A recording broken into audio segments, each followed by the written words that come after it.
اسی طرح اس کو بہت زیادہ باتیں سنائی، اور جہانگیر سوچنے پہ مجبور ہو گیا کہ ہاں، بات تو ٹھیک کہی ہے، ایک نہ ایک دن تو میری بہن کی شادی ہو جائے گی، پھر میں کیا کروں گا۔ بس اسی طرح سوچنے لگا اور اس کو اسی لالچ نے مجبور کیا کہ اب کوئی ایسا قدم اٹھائے کہ جس سے یہ قصہ ہی ختم ہو جائے۔ تو بچوں، ایک دن وہ اپنی بہن کے پاس آیا اور بہن سے پوچھنے لگا کہ میری پیاری بہنا، تمہاری شادی کا بھی وقت آ گیا ہے، میں سوچ رہا ہوں تمہاری شادی کر لوں اور یہ باغ تمہارا ہو جائے۔ بہن بولنے لگی کہ بھائی، فی الحال میری شادی کی کوئی ضرورت نہیں ہے، آپ باغ سے اپنی ضرورتیں پوری کریں، پھر جب ایسا وقت آئے گا کہ میں سمجھنے لگوں کہ ہاں اب آپ کی ضرورت پوری ہو گئی ہے تو میں شادی کر لوں گی۔ بہن کی نیت تو بہت اچھی تھی، لیکن بھائی کی نیت خراب تھی۔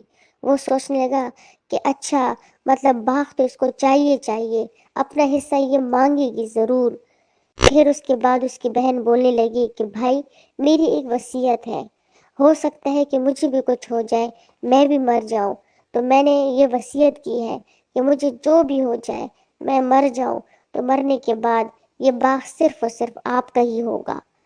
بھائی بہت خوش ہوا، کہنے لگا کہ یہ بھی تو ہو سکتا ہے کہ بس یہ مر جائے، لیکن پھر سوچنے لگا کہ اگر یہ مر گئی اور اس کی شادی ہوئی تو پھر تو شادی کے بعد اس کے شوہر کے پاس یہ باغ چلا جائے گا۔ اسی کشمکش میں تھا اور پھر ایک دن ارادہ کیا اپنی بہن کو قتل کرنے کا۔ بس اپنی بہن کو بلایا اور اس کو کہا کہ تمہارے لیے ایک سرپرائز ہے، میں تمہاری آنکھیں بند کر دوں گا اور اس کے بعد میں تمہیں ایک خوبصورت سا گفٹ دوں گا۔ بہن بہت خوش ہوئی اور اس نے اپنی آنکھیں بند کی۔ جیسی آنکھیں بند کی، ایک چھری اس کے ہاتھ پہ چلی اور اس کا ہاتھ کٹ گیا۔ وہ چلائی اور کہنے لگی کہ بھائی، یہ آپ کیا کر رہے ہیں؟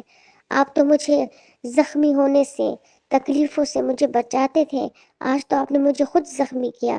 کیا میں نے آپ کی شان میں گستاخی کی یا میں نے آپ کی عزت میں کمی کی؟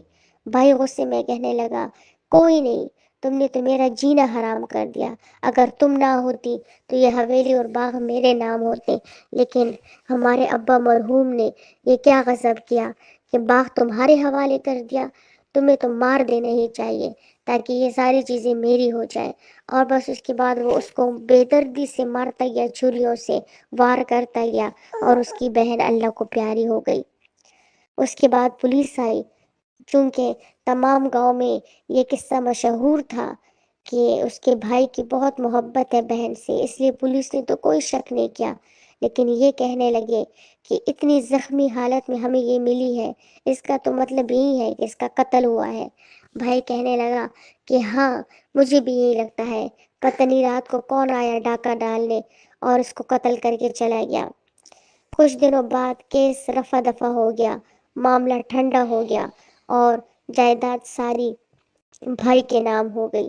بھائی بہت خوش تھا کہ چلو شکر ہے، ساری چیزیں میرے نام ہو گئی۔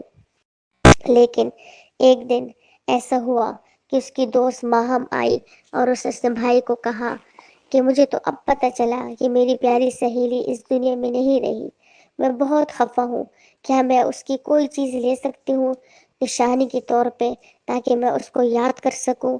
اس کا بھائی بولنے لگا کہ ہاں، اس کے پاس تو اور کچھ نہیں تھا، کچھ کپڑے تھے اور یہ ایک گڑیا تھی جو میں اس کے لیے لایا تھا۔ وہ بہت خوش ہوئی اور کہنے لگی کہ اگر آپ کی اجازت ہو تو میں کیا یہ گڑیا لے جاؤں؟ اس کے بھائی نے کہا کہ ہاں لے جاؤ، جب بہن نہیں رہی تو گڑیا پہ میں کیا کروں گا۔ وہ چلی گئی۔ ماہم کے ابو بھی پولیس انسپکٹر تھے۔ ماہم جب گئی اور ساتھ میں بیٹھ کے رونے لگی، گڑیا سے بات کرنے لگی، آہستہ آہستہ گڑیا سے جب وہ بات کرتی تو گڑیا بھی وہی بات دہراتی، لیکن کچھ دنوں بعد وہ گڑیا خراب ہو گئی اور خراب ہوتی ہی وہ پچھلی باتیں دہرانے لگی۔ آہستہ آہستہ پچھلی باتیں دہراتے دہراتے وہ قصہ بھی دہرانے لگی۔ جب اس کا بھائی اپنی بہن کو مارنے لگا، اسی وقت وہ گڑیا بھی تھی، وہ گڑیا ساری باتیں کاٹ کر کے دہراتی گئی۔ جب ماہم نے یہ باتیں سنی تو وہ جلدی گئی اور اپنے ابو کو اپنے پاس بلایا اور اپنے ابو کو یہ ساری باتیں سنوائی۔ اس کے ابو چونکہ پولیس میں تھے، جلدی گئے اور اس کے بھائی کو پکڑ کے پولیس خانے لے گئے اور وہاں پہ جیل میں اس کو بند کیا۔ پھر کچھ عرصے بعد عدالت کا فیصلہ ہوا اور اس کے بھائی کو پھانسی کی سزا مل گئی۔ تو بچوں، لالچ کی تو یہی سزا تھی، اور لالچ کا انجام بھی برا ہوتا ہے۔ لیکن اس کہانی میں بہن بھی مر گئی، بھائی بھی مر گیا، مرحوم باپ بھی مر گیا، مرحوم چچا بھی چلا گیا، ساتھ میں دادا بھی ختم۔ لیکن کیا رہ گیا بچوں؟ وہی باغ اور وہی حویلی اپنی جگہ پہ رہ گئی۔ نہ وہ حویلی دگنی ہوئی، نہ وہ باغ دگنا ہوا۔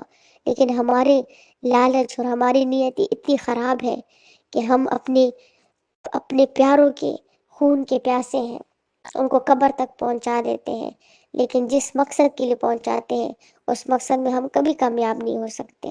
تو بچوں، ہمیشہ جو کام بھی کرو اللہ کی رضا کے لیے، اور ہاں، یہ یاد رکھنا کہ لالچ سے کچھ نہیں ہوتا، اپنے نصیب پہ خوش ہونا چاہیے۔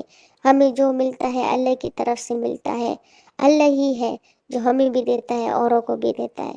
تو پیارے بچوں اور دوستوں، آپ کو بھی اگر یہ کہانی اچھی لگی تو ہمیں ضرور بتائیے گا، اور ہمارے چینل کو لائک، شیئر، سبسکرائب کیجیے گا۔ اللہ حافظ۔